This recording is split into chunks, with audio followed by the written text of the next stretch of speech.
समस्त सुधीजनों को राधा वल्लभ त्रिपाठी का सादर नमन।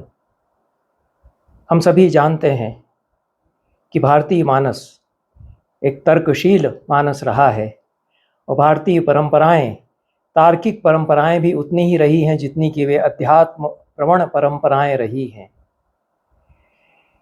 हम लोग बहस करने वाले लोग हैं, वाद और संवाद करने वाले लोग हैं और हमारी विचार परंपराओं में सदैव वाद और संवाद का अत्यंत महत्व रहा। हमारी पहली विद्या आन्वीक्षिकी विद्या थी, जो कि तर्क विद्या है। प्रदीपः सर्व विद्यानाम उपायः सर्व कर्मणाम शश्वदान्वीक्षिकी मता। कौटिल्य कहते हैं एक ही विद्या पहले थी। यही बड़े विचारक सभी प्राचीन बताते हैं कि एक विद्या पहले थी, वह आन्वीक्षिकी थी। आन्वीक्षिकी का विकास चार्वाक दर्शन, सांख्य दर्शन, न्याय आदि विद्याओं में हुआ। ये प्राचीन विद्याएं हैं। सोचना, विचार करना, अपने आप से तर्क करना, यही आद्य विद्या है। यह आन्वीक्षिकी है, अन्वीक्षण करना और सोचना, तर्क करना। उससे वाद शास्त्र और संवाद शास्त्र, इन दो शास्त्रों का विकास हुआ। दुर्भाग्य से इन शास्त्रों पर कम चर्चा होती है। हम भारतीय ज्ञान मीमांसाओं की, भारतीय ज्ञान परंपराओं की चर्चा करते हैं और आईएएस का बड़ा हो हल्ला मचा हुआ है। आईकेएस का, आईएएस का नहीं, आईकेएस का, इंडियन नॉलेज सिस्टम का। उस पर मैंने खूब खरी बातें कही भी हैं अपने इन्हीं वक्तव्यों की श्रृंखला में। उसमें भी वाद शास्त्र और संवाद शास्त्र की कोई बात होती हो, उसमें नाट्यशास्त्र की बात होती हो, जो हमारी ऐसी विद्याएं हैं जो कि सचमुच में हमने विश्व को दी हैं कि ये अनोखा योगदान हमारा है, हमने दिया है और किसी के यहाँ ऐसा था नहीं। वाद और संवाद पर अलग से चर्चाएं और शास्त्र रचे जाएं, ये तो हमने किया। वहाँ होंगे एक आध होरेस हैं, ग्रीक में उन्होंने कुछ रेटोरिक्स पर लिखा है, उससे वाद शास्त्र और संवाद शास्त्र नहीं बनता। हम लोग हैं जिन्होंने की वाद और संवाद पर शास्त्र भी रचा और कुछ सहस्रों वर्षों तक वाद और संवाद पर हम सैद्धांतिकी भी रचते आए। वाद और संवाद तो हम करते ही आए और हमारे जितने शास्त्र हैं सभी वाद और संवाद कैसे होते हैं इसकी भी चर्चा करते हैं। और वाद और संवाद पर हम अलग से भी ग्रंथ लिखते हैं। वाद शास्त्र पर अलग से भी ग्रंथ कई लिखे जाते रहे। उस पर मेरी पूरी पुस्तक ही है, थ्योरी एंड प्रैक्टिस ऑफ वाद इन इंडियाज इंटेलेक्चुअल ट्रेडिशंस। और संवाद पर भी उसी प्रकार से बात हम करते आए, क्योंकि वाद के साथ तो संवाद जुड़ा हुआ है। न्याय दर्शन में इसको कथा कहा गया। कथा बातचीत, शास्त्रीय बातचीत। कथा के 3 प्रकार बताए, वाद जल पर वितंडा। तो वाद तो गुरु शिष्य के बीच, 2 मित्रों के बीच एक सहमति विकसित करने के लिए होने वाली ज्ञान चर्चा है, उसको वाद कहते हैं। और जल्प जो अपने पक्ष को सिद्ध करने के लिए पूर्व पक्ष का खंडन करते हुए बहस की जाती है, वह जल्प है। और वितंडा जो एकतर पक्षपातिनी युक्ति के साथ में केवल वितंडा जो सारे पक्षों का खंडन करते हुए सुमत प्रतिष्ठापन की कोई चेष्टा न करते हुए चर्चा की जाती है, वितंडा है। तो वाद, जल्प और वितंडा, ये 3 प्रकार गौतम ने अपने न्याय सूत्र में कथा के बताए, जो कि कथा का अर्थ स्टोरी या किस्सा से नहीं है। जो शास्त्र चर्चा, कथा बातचीत के अर्थ में भी आता है, वही उसका मूल अर्थ है। उसके अर्थ में गौतम कहते हैं कि ये वाद, जल्प और वितंडा, ये 3 प्रकार हैं। फिर गौतम यह भी कहते हैं कि जितना वाद है वह संवाद में परिणत होता है। इसलिए अंतिम जो उनका परिच्छेद है न्याय सूत्र में, उसमें वो कहते हैं कि वाद संवाद में यदि विकसित नहीं होगा तो सच्चा वाद नहीं होगा, वह या तो जल्प हो जाएगा या वितंडा हो जाएगा। इसलिए जल्प और वितंडा जो है वह कथा की अवर कोटियां हैं। वाद श्रेष्ठ कोटि है जो कि संवाद की ओर ले जाती है। वही शास्त्र चर्चा, वही बातचीत श्रेष्ठ है, वरेण्य है, काम्य है, जो कि संवाद में परिणत होती हो। यदि संवाद में परिणत नहीं होगी तो वह जल्प, फालतू की बहस भी हो सकती है, जो कि पार्लियामेंट्स में खूब होती है, जो कि हमारे समय में टीवी चैनलों पर होती है। उससे दुनिया किस तरह से कबाड़ खाना बन रही है, यह तो हम देख ही रहे हैं और लगातार हम उसको हमारी सत्ताएं, हमारी व्यवस्थाएं उसको एक कबाड़ बनाने में लगी हुई हैं।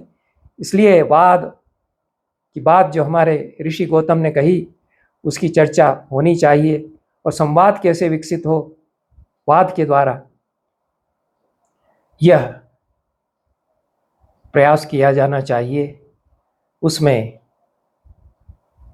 गौतम ने बहुत पते की बातें कही हैं, उन पर मैं पहले भी चर्चा करता रहा हूं कि किस प्रकार से ज्ञान ग्रहणाभ्यास तद विद्येश्य संवाद, ये चतुर्थ परिच्छेद में दूसरे अध्याय में 47वें सूक्त में गौतम कहते हैं कि सारा ज्ञान जब प्राप्त कर लिया जाए, खूब वाद गुरु शिष्य के बीच में चर्चा भी हो जाए, तब जो विद्याशील लोग हैं, ज्ञानी जन हैं, उनके साथ संवाद करे। यही संवाद की परंपरा आगे चलकर सत्संग की बड़ी महती अवधारणा और बड़ी संस्था के रूप में विकसित हुई, संत समागम सत्संग। हालांकि उसमें कुछ विषय संकोच भी हो गया, उसमें भक्ति की धारा से ही जुड़ करके सत्संग होने लगे, जबकि ये जो संवाद है यह तो खुला मंच है जिसमें कि सहमति और समझ विकसित हो सके, इस दृष्टि से वाद किया जाता है तो संवाद होता है। और वात्स्यायन इस सूत्र के व्याख्यान में कहते हैं कि ज्ञान का अर्थ आत्मविद्या है। जो आत्मज्ञानी लोग हैं उनके साथ जो चर्चा होगी वह संवाद में परिणत होगी, वो समत्व में उसकी परिणति होगी, समता में उसकी परिणति होगी, जो जैन दर्शन में, बौद्ध दर्शन में भी एक महत्वपूर्ण अवधारणा है। और फिर वाद एक ऐसी कथा बन जाता है, बातचीत का एक ऐसा रूप बन जाता है, गौतम कहते हैं और उनके भाष्यकार वात्स्यायन कहते हैं कि जो तत्व बुभुत्सा के लिए आरंभ होता है, बौद्धम इच्छा बुभुत्सा, तत्व का ज्ञान करने के लिए, तत्वबोध के लिए जो संवाद किया जाता है वह फिर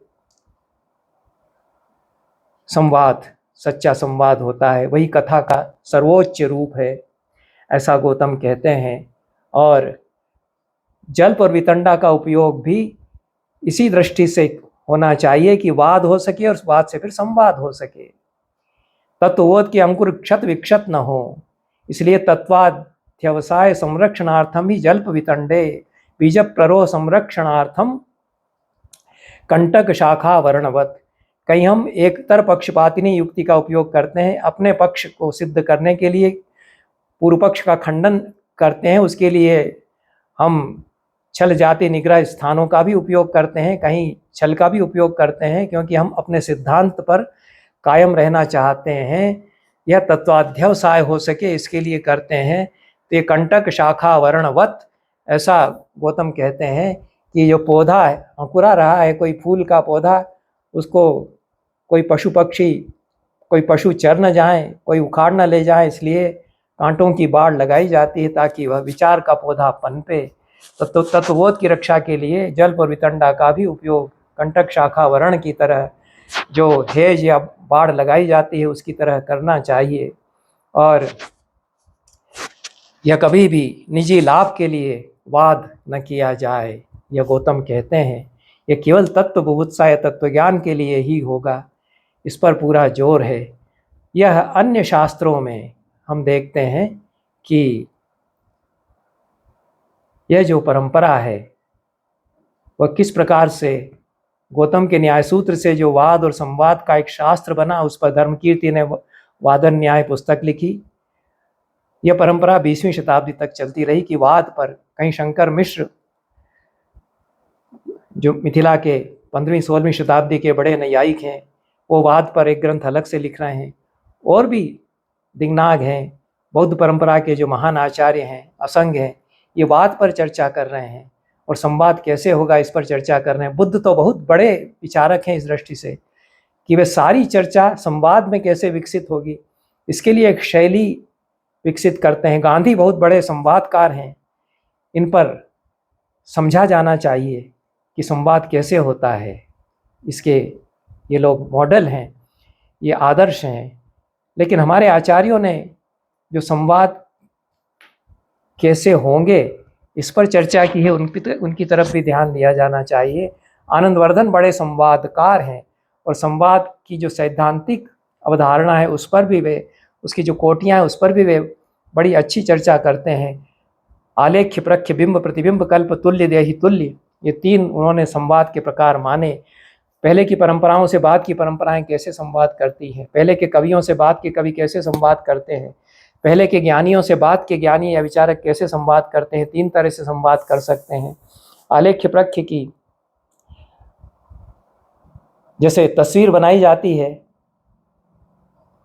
किसी दृश्य की, तो हूबहू तस्वीर बना दी जाती है, उसमें कुछ रंग जोड़े जाते हैं, वैसा संवाद हो सकता है। बिंब, प्रतिबिंब, कल्प संवाद हो सकता है कि आईने में अक्स जैसे उतर आया हो, उसके विचार, उसकी कविता के बिंब बाद की कविता में, बाद के कवि में, बाद के विचारक में, पहले के विचारक के विचार बिंब प्रतिबिंब की तरह से उतर आए।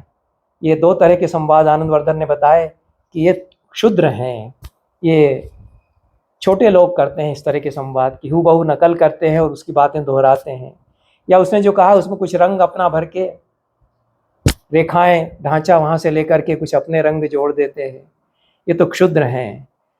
तुल्य देहि तुल्य संवाद उत्तम आनंदवर्धन ने कहा कि होता है कि समानता लगती है जैसे जुड़वां भाई हों ऊपर ऊपर से, लेकिन व्यक्तित्व पूरा नया हो जाता है, विचार नए हो जाते हैं, कुछ आकृति, कुछ ढांचा वहाँ से लिया लेकिन उपज है, यह तुल्य देहि तुल्य संवाद होता है। आनंदवर्धन ने जो 3 प्रकार के संवाद बताए थे उसमें परपुर प्रवेश सदृश एक चौथा संवाद जोड़ा राजशेखर ने। उन्होंने उदाहरण तो दिया लेकिन व्याख्या नहीं की, व्याख्या हम करते हैं। परपुर प्रवेश सदृश में पुर के 2 अर्थ लेकर के व्याख्या की जा सकती है। पुर का अर्थ शहर या नगर भी होता है, पुर का अर्थ काया या शरीर भी होता है।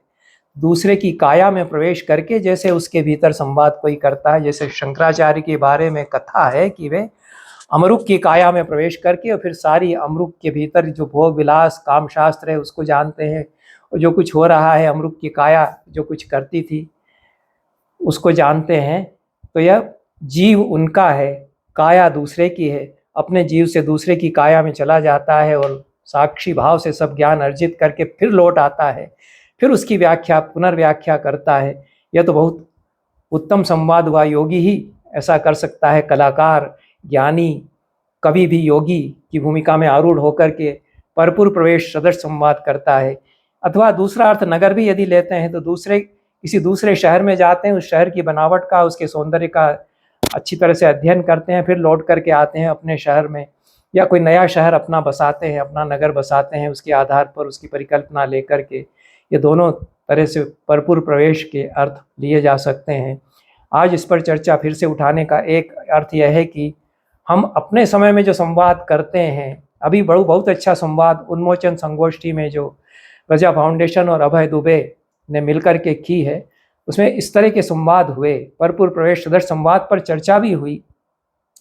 तो संवाद को लेकर के फिर से संवाद हो सकता है, और जो भारतीय ज्ञान परंपराएं उन पर तो संवाद हो ही रहा था, लेकिन जब मैंने वहाँ चर्चा की कि हमारे यहाँ संवाद के प्रकार बताए हैं, हम पिछली ज्ञान परंपराओं से इस तरह से संवाद कर सकते हैं, तो यह परपुर प्रवेश सदृश संवाद की बात जब मैंने की तो एक और ज्ञानी वहाँ पर उपस्थित थे, कुछ अल्पज्ञानी में तो था ही, विश्वनाथ शुक्ल जो काशी हिंदू विश्वविद्यालय के राजनीति शास्त्र के आचार्य हैं, तो उन्होंने बड़ा सुंदर इसके उदाहरण दिया जिससे परपुर प्रवेश सदृश संवाद को अच्छी व्याख्या मिल जाती है।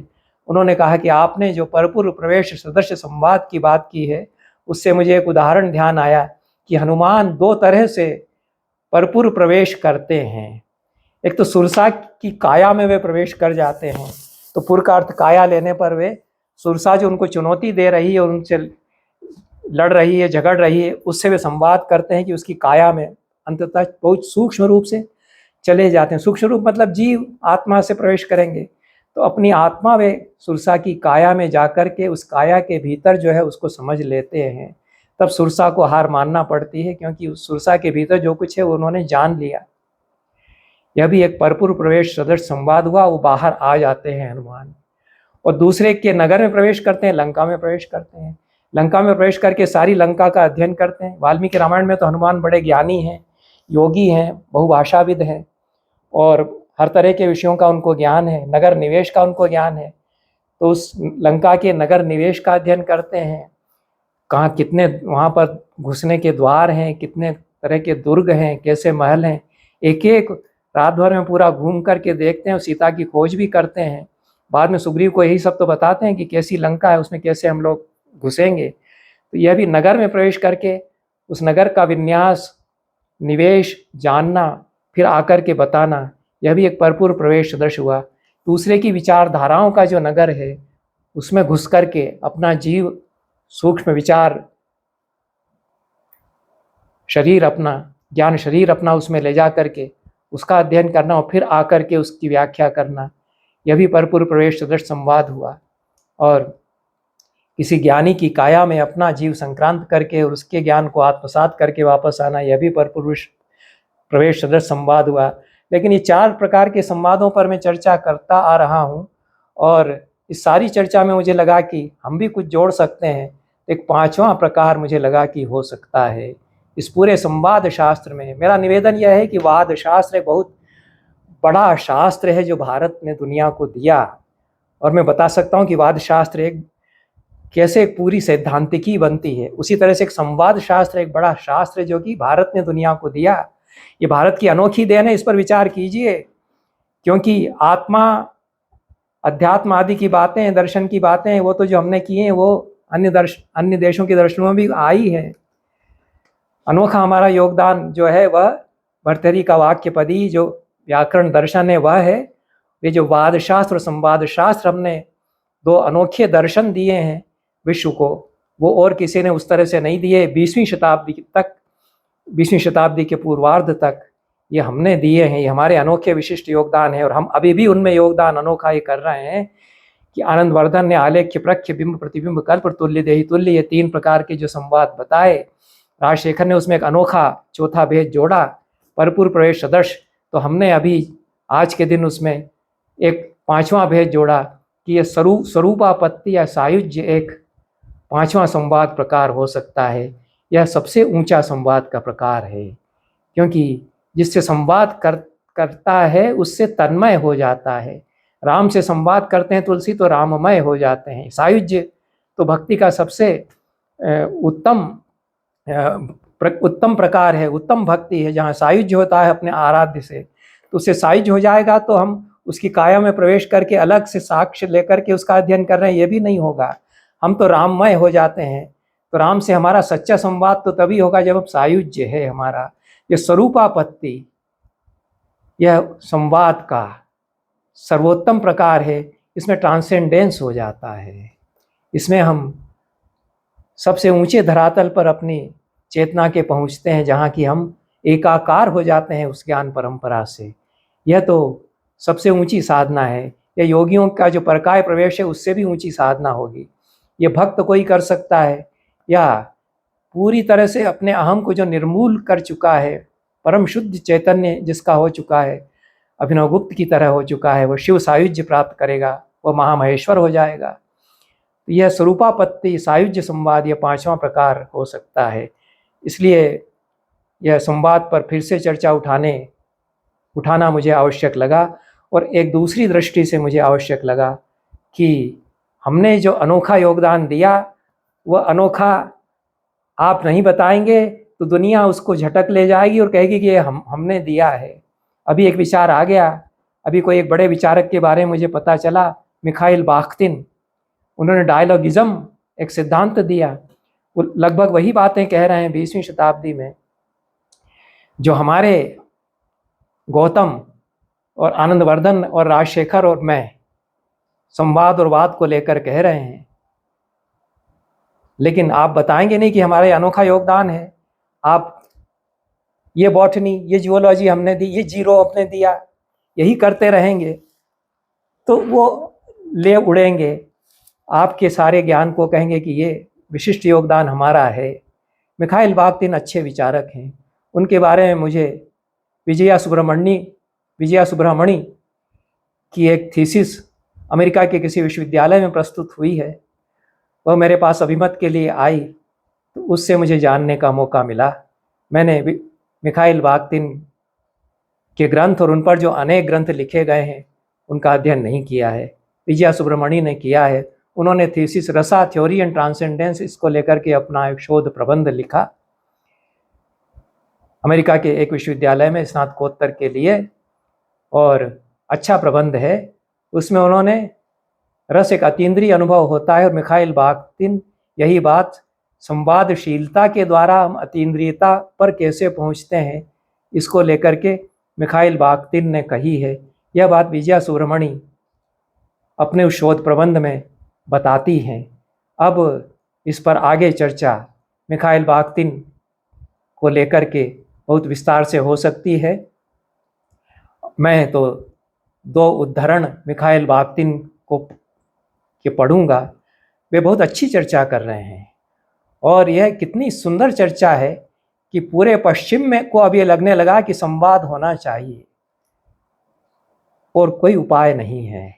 युद्ध को, विभीषिका को, कलह को, यह सब जो तांडव कोलाहल हो रहा है, इसको रोकने का यही एक उपाय है कि संवाद किसी तरह हो सके, संवाद के लिए प्रयास होते रहें। महाभारत कितना बड़ा संवाद का ग्रंथ है कि अंतिम आखिरी दिन तक, पहला दिन शुरू होने वाला है महाभारत युद्ध का, और प्रयास किया जा रहा है कि युद्ध न हो और संवाद हो दोनों में। कृष्ण जा रहे हैं, युद्ध आरंभ होने के पहले भी कोशिश की जा रही कि अभी भी दोनों तरफ की सेनाएं खड़ी हैं, लेकिन रुक जाए युद्ध और संवाद दोनों में एक बार किसी तरह हो जाए, और कोई उपाय नहीं है। इसलिए महाभारत संवाद का काव्य है। युद्ध रोकने के लिए किए जाने वाले संवादों की सबसे बड़ी किताब भी वह है। इसलिए संवादशीलता की, संवाद के शास्त्र की संसार को आवश्यकता है। मिखाइल बाख्तिन उस पर बहुत अच्छी सैद्धांतिक चर्चा उठा रहे हैं, और वे संवाद अंततः हमको अतीन्द्रिय अध्यात्म के अनुभव में ले जा सकता है, यह बात भी कह रहे हैं। There is neither a first word nor a last word. The context of dialogue are without limit. They extend into the deepest past and the most distant future. Even meanings born in dialogue of the remotest past will never be finally grasped once and for all, for they will always be renewed in later dialogue. At any present moment of the dialogue, there are great masses of forgotten meanings, but these will be recalled again at a given moment in the dialogue's later course, when it will be given new life.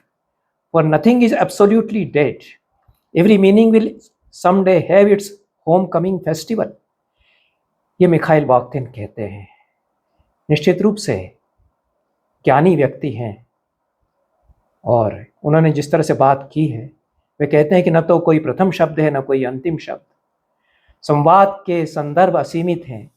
वे अतीत की अत्यंत गहन गहराइयों से लेकर भविष्य की अत्यंत दूरस्थ संभावनाओं तक विस्तृत हैं। जो काल की सारी सीमाएं संवाद तोड़ देता है, इसकी बात मिखाइल बाख्तिन करते हैं।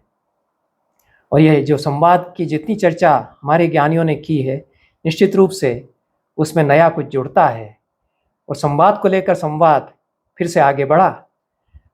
यहाँ तक कि संवाद के सर्वाधिक दूरस्थ अतीत में जन्मे अर्थ भी कभी एक बार के लिए अंतिम रूप से समझे नहीं जा सकते, क्योंकि वे आगामी संवादों में निरंतर नवीकृत होते रहते हैं। संवाद के किसी भी वर्तमान क्षण में ऐसे अनेक अर्थ विस्मृति के गर्भ में पड़े रहते हैं, किंतु संवाद की आगामी यात्रा में किसी उपयुक्त अवसर पर वे पुनः स्मरण में आ जाते हैं और नए जीवन से अनुप्राणित हो उठते हैं। वास्तव में कुछ भी पूर्णतः मृत नहीं होता। प्रत्येक अर्थ किसी न किसी दिन अपने पुनरागमन के उत्सव का अनुभव करता है। ये जो जीवन का महनीय उत्सव संवाद बनाता है, सृष्टि का उत्सव बनाता है, उसकी बात मिखाइल बाख्तिन करते हैं। और विजया सुब्रमणी अपनी उस थीसिस के निष्कर्ष में कहती हैं, रसा experience even though the epistemic structure of Bakhtin's dialogism, even through the epistemic structure of Bakhtin's dialogism ceases to be a speculative and imaginary theory and renders art in ideal conditions as a medium for attaining transcendence pragmatically. The protagonists of rasa and dialogism are right when they highlight art's ability to deliver self transcendence understood pragmatically in social as well as in religious context। अर्थात Mikhail के संवादवाद या डायलॉगिज्म की ज्ञान मीमांसात्मक संरचना के आलोक में देखा जाए तो रसानुभूति का सिद्धांत मात्र एक काल्पनिक अथवा अटकलपरक सिद्धांत नहीं रह जाता, बल्कि आदर्श परिस्थितियों में कला को व्यवहारिक रूप से अतिक्रमण या ट्रांसेंडेंस की स्थिति में ले जाने का एक अतीन्द्रिय अनुभव की उपलब्धि का एक माध्यम बन जाता है। रस सिद्धांत तथा डायलॉगिज्म या संवादवाद के प्रवर्तक इस बात पर उचित बल देते हैं कि कला में आत्म अतिक्रमण सेल्फ ट्रांसेंडेंस की अनुभूति प्रदान करने की क्षमता निहित है, जिसे सामाजिक धार्मिक दोनों ही संदर्भों में व्यवहारिक रूप से समझा जा सकता है। यहीं तक आज की चर्चा रहने देते हैं और इस पर चिंतन मनन आप लोग भी कुछ करें, मैं भी कुछ और करने का प्रयास करता रहूँगा। बहुत बहुत धन्यवाद। नमस्कार।